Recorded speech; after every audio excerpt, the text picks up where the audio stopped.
de la paix. Il est 8 heures.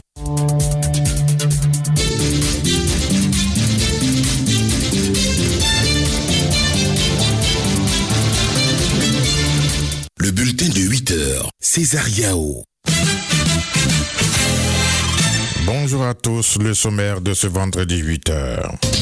Le 14 août dernier a eu lieu la 3e édition de la Grande Tribune citoyenne, un espace de dialogue inclusif et pluriel organisé par Pouvoir et Influence en collaboration avec le Conseil national des droits de l'homme CNDH.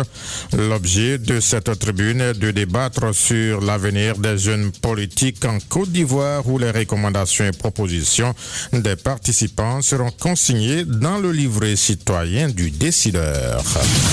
Les autorités ivoiriennes doivent immédiatement garantir les droits des dizaines de milliers de personnes expulsées, suspendre les expulsions massives à Abidjan jusqu'à ce que des garanties soient mises en place pour interdire les expulsions forcées et assurer également la protection des droits des personnes susceptibles d'être touchées, a déclaré le directeur exécutif de Amnesty International en Côte d'Ivoire suite à la publication mercredi dernier d'un communiqué en vue de la finalisation d'un rapport intitulé Côte d'Ivoire.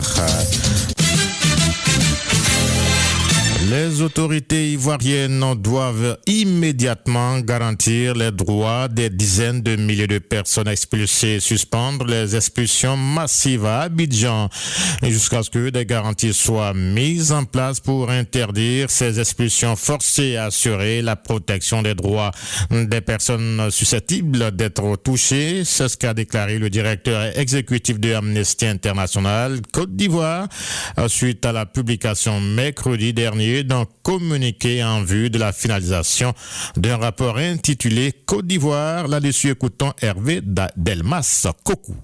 Avant qu'une population soit déguerpie, elle doit plus ou moins informer. Elle doit donner le temps suffisant pour pouvoir se préparer à aller dans un autre endroit. Malheureusement, on n'assiste pas à cela. On assiste à une forme, en guillemets, peut-être le brigadage de la population. Mais il y a toute une procédure à respecter. Malheureusement, ces procédures n'ont pas été respectées avec ces populations. Or, nous avons dans ces populations des populations hyper vulnérables. Vous savez, c'est des personnes qui ne sont même pas capables de prendre même un loyer après ces casses.